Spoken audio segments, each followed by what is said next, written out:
Good morning, fifth graders. Today we're starting lesson 8. So today we are reading a new chapter in Promises to Keep. We're going to work on finding gists. We're going to continue doing that. And then we're going to be participating in a close read of the chapter to determine another reason for Jackie's success. So your learning targets for today: I can explain how people or events led to Jackie Robinson's success using specific information in the text. So we're going to start moving into that second question. So I will start today by just reading pages 30 to 41, and you guys can do it in a similar way as we did with the note catcher yesterday. And you can pause and do gists. Okay, so thinking, what is the text about as I read. So you're going to see on your work for today, you have these gist boxes to fill out like we did prior to the mid-assessment. You're going to do the same thing here. You're going to see that there's different focuses. So this is only from pages 30 to 31, 32 to 33, 34 to 35. So just make sure you're only doing gists for the sections that it's telling you to. So again, you may want to pause as I read, or you may want to go back after I read it all through once. That's up to you. But then we'll go back together again and work on the close read. So I will start by just reading the next section. So 30 to 41. All right. So play ball. 4 months after Dad signed with the Montreal Royals, my parents got married. The Reverend Carl Downs performed the ceremony on February 10th, 1946 at the Independent Church of Christ in Los Angeles. My mother's mother, Zelly Issam, was thrilled to plan the entire wedding, right down to selecting Mom's china, silver, and crystal. It was wartime, so materials were hard to find. Still, Zelly insisted that my mother wear a satin dress. So Mom went to Saks Fifth Avenue and found a pre-war satin sample wedding dress that had a long train. Dad matched Mom's elegance in a sharp pair of formal wear as they pledged a lifetime of love and shared dreams. So you can see them getting married there. 18 days later, my parents began the long trek across the country so that Dad could report to the Royals training camp in Daytona Beach, Florida. Branch Rickey had broken his own rule about not having wives at spring training and had invited my mother to join Dad. When Dad and Mom arrived in New Orleans, they were forced to give up their seats on the plane. They were bumped from the next 2 flights. To add to the humiliation, they quickly discovered that because they were now in the heart of the South, they couldn't eat in the coffee shop. Luckily, Mally, a Southerner, had anticipated trouble and had packed my parents a lunch. 12 hours later, Mom and Dad flew from New Orleans to Pensacola, where they took a segregated bus to Daytona Beach, Florida. It was a rough start and shades of things to come.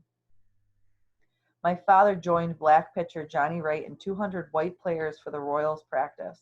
Eager newspaper reporters from New York, Pittsburgh, Baltimore, Montreal, and Brooklyn fired questions at the 2 black men. What are you going to do if the pitchers start throwing at you? Duck? Dad joked. Would you like to play for the Dodgers? Do you think you're good enough to play with Brooklyn now? Dad answered confidently. He told the reporters that he played with white players before and was sure he'd make it through the minor leagues and on the Brooklyn Dodgers team. After practice, the white players went to the Mayfair Hotel. My parents, Johnny Wright and a black sports writer, Billy Rowe, and Wendell Smith, were housed in the black community, either in a motel or a private home. They ate their meals in black restaurants. Through it all, Mom and Dad were inseparable. You can see them boarding the bus. This is a letter you can take the time to read. That was from Jackie to his wife. The day after they arrived, the Royals traveled south to Sanford, Florida, for a week of spring training. As it turned out, Sanford was less welcoming than Daytona Beach. A few days into the training, Wendell Smith and Billy Rowe rushed my parents and Johnny Wright out of town because of the threatened violence. Dejected, Dad said he wondered if the same thing would happen in the next town. So remember, guys, you're pausing if you want to come up with gist as we go. Otherwise, you can just keep listening. The Royals moved their practice back to Daytona Beach and had no further problems until they played games in Jacksonville and DeLand, Florida.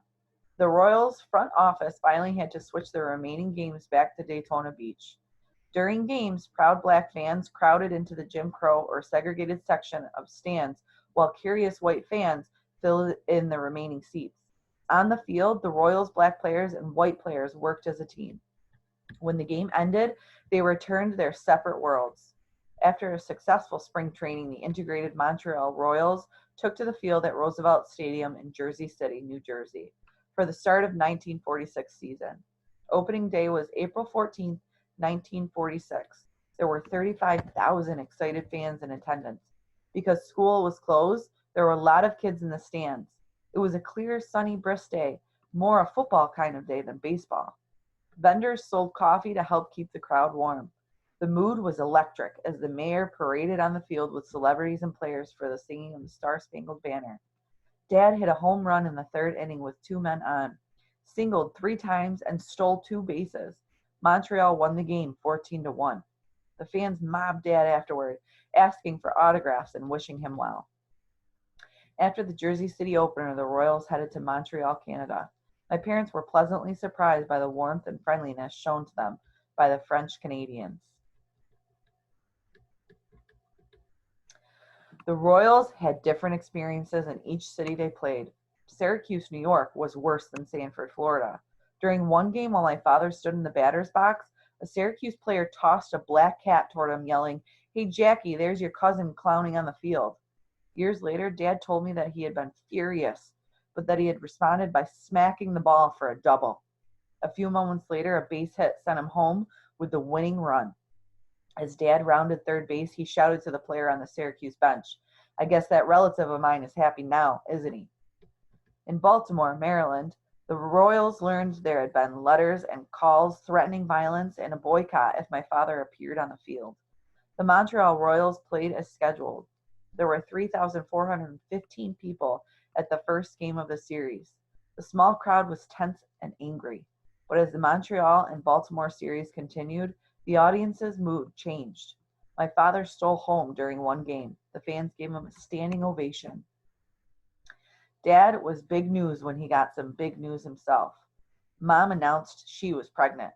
Dad was on the road, but Mom couldn't wait for him to come home. She called Dad, thrilled to report that they were going to have their first baby. Dad was so sure his firstborn would be a boy that he later wrote back a joyous letter, adding that he would make his son proud of him. Dad made good on that promise. During his one season with Montreal, he won the batting championship with a .349 average, scored 113 runs, ranked second in the league in stolen bases, and was voted most valuable player in the International League. The Montreal Royals won the pennant and the Little League World Series. Today, the 1946 Royals are regarded as one of the greatest teams in the history of minor league baseball. Mom left Montreal in her 8th month of pregnancy to return to Los Angeles to await the birth of their first child. Dad joined her as soon as the season ended. True to his prediction, they had a boy. Jack Roosevelt Jr. was born November 18, 1946. He was a gorgeous baby with a head full of curly black hair. Mom and Dad stayed on the West Coast surrounded by family and friends until Dad had to report to the Royals spring training.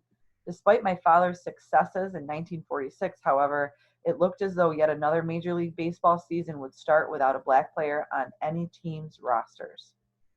Then, on April 10, 1947, less than a week before the official opening of baseball season, the Brooklyn Dodgers played the Montreal Royals in the last game of the exhibition season.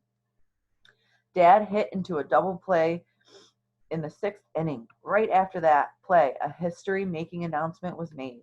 The Brooklyn Dodgers had purchased my dad's contract from the Montreal Royals. Dad trotted back to the dugout. Fans and teammates cheered. Jackie Robinson was going to the majors. Jim Crow was going down. 5 days later, Dad played his first Major League game at Ebbets Field, the Dodgers Stadium in Brooklyn, New York. An exuberant crowd watched the Dodgers beat the Boston Braves 5-3. My father played first base and went hitless that game. But later that week, belted out his first major league home run when the Dodgers played the New York Giants at the Polo Grounds. You can see him coming into home right there. While Dad's teammates grew to appreciate his contribution to the team, they ignored him off the field.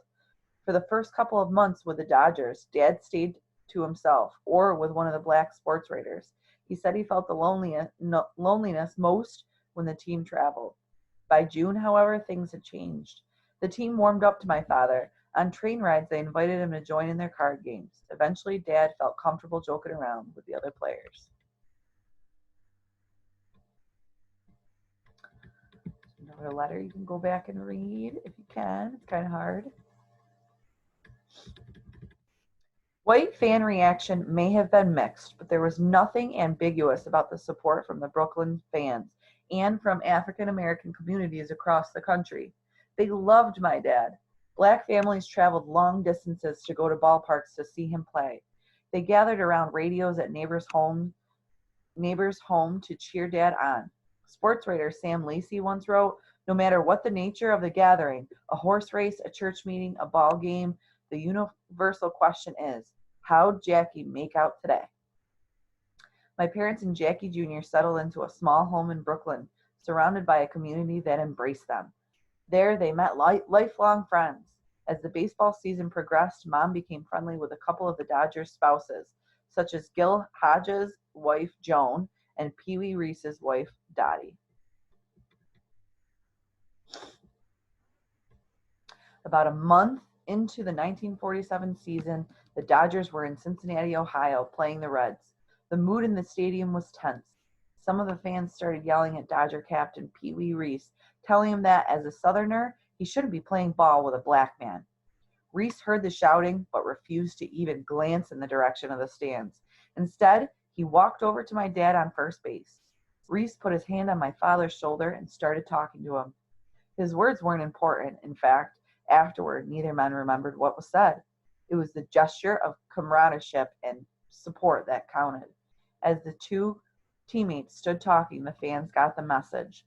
They stopped heckling and settled down to watch the game. From that day forward, Pee Wee and my dad were friends, and they worked well together as teammates for many years. So you can see the two there. All right. Some more action pictures. You see him getting hit by a pitch over here. See his slow motion coming in. Hit him. Ouch. All right. Yeah. So we're going to stop there. We're going to look at our work for today. So hopefully you paused and did your gists, paying attention to which page numbers you were doing gists for. If you didn't pause now and go through and do your gists. And now we're going to talk about the close read. So we're going to go back through and actually dissect this reading a little bit more. Okay. So reading closely back to page 38, from while Dad's teammates all the way to with other players. And then we're going to look at the photograph caption on the bottom. So we're going to go to 38.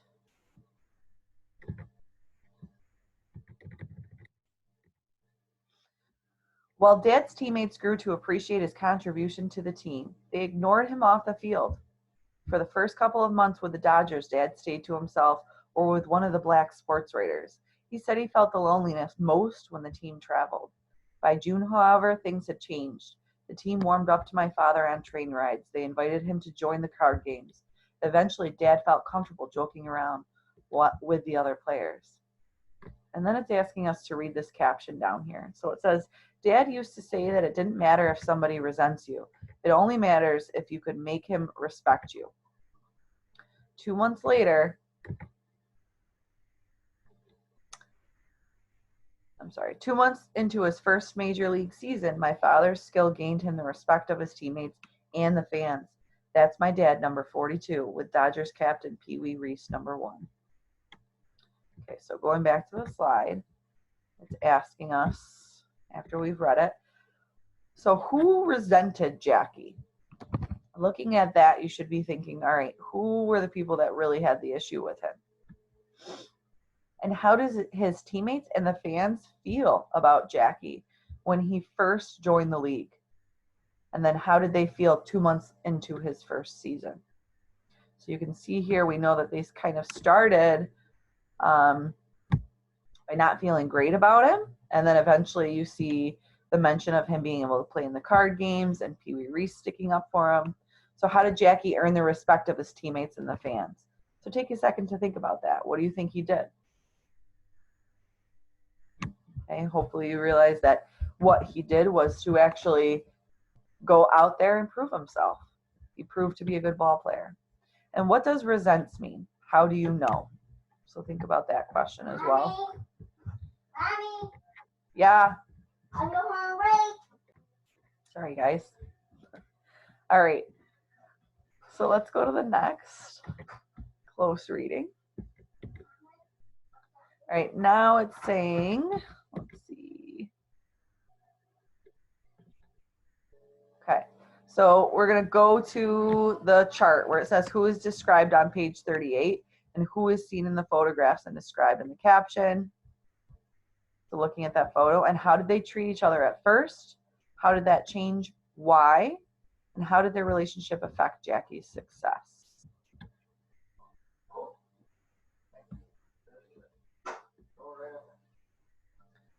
Okay, so you can add to the who was involved, what was his or their interaction with Jackie. So I would start by putting in, okay, who was involved? His teammates were involved.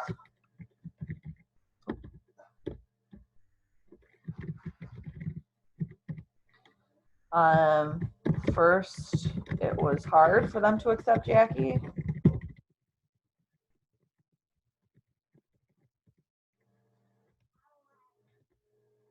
And then later, they began to accept him. And how do you think that impacted Jackie's success? Well, if they weren't getting along with him and they weren't respecting him, do you think they would have played together as a good team? Probably not. So this helped the team to be successful.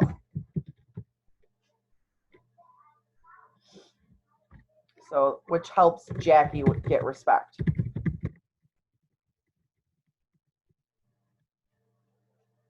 All right. So this is kind of how we're going to fill in for the close read today.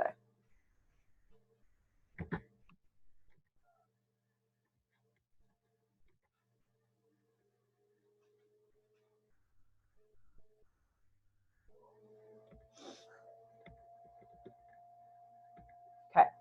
So now you're going to closely read on page 40. So reading white fan reaction to Pee Wee Reese's wife, Dottie. So you would go to page 40. Sorry, guys. All right, page 40. And you're going to read this whole section. So pause the video, read this section. When you're done, now you're going to think about these questions.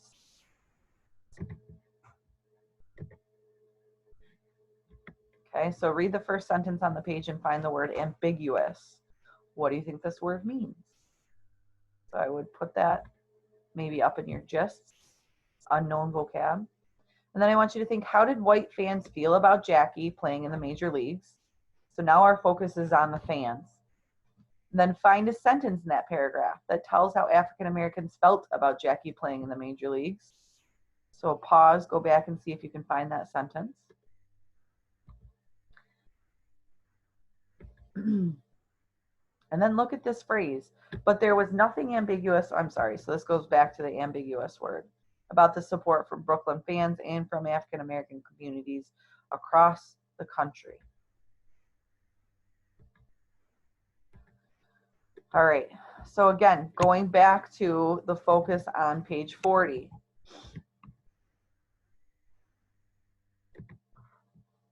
So this is more of a focus on the white fans and how they treated.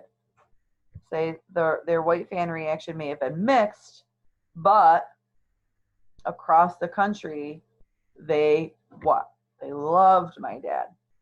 Okay, so black and white fans grew to love Jackie. So you should be adding that. I would put black and white fans. Okay, and then you can add your thoughts on this.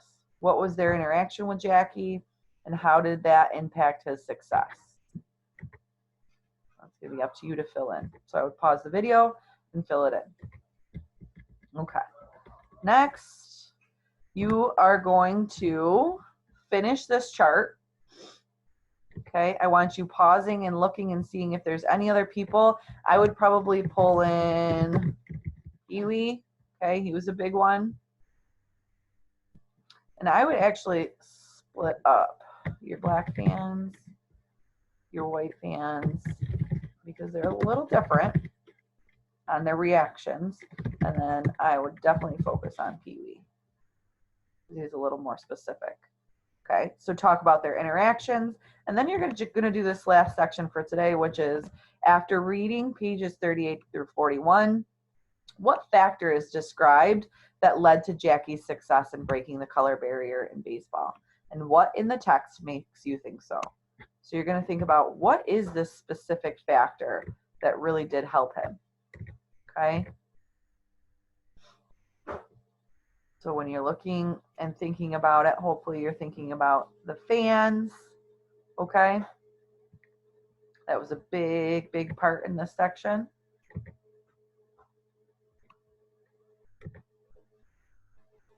And you should be coming up with a focus statement as you write your answers. So what factors can contribute to an individual's success? Okay, so your focus statement should be something relating to that. Well, the fan support can contribute to an individual's success. Okay, so I can explain how people or events led to Jackie Robinson's success. You're going to go back and work on that paragraph, okay, with a focus on your fans or his fans helping his success. Okay, as always, if you have questions, message me, and we will meet again tomorrow.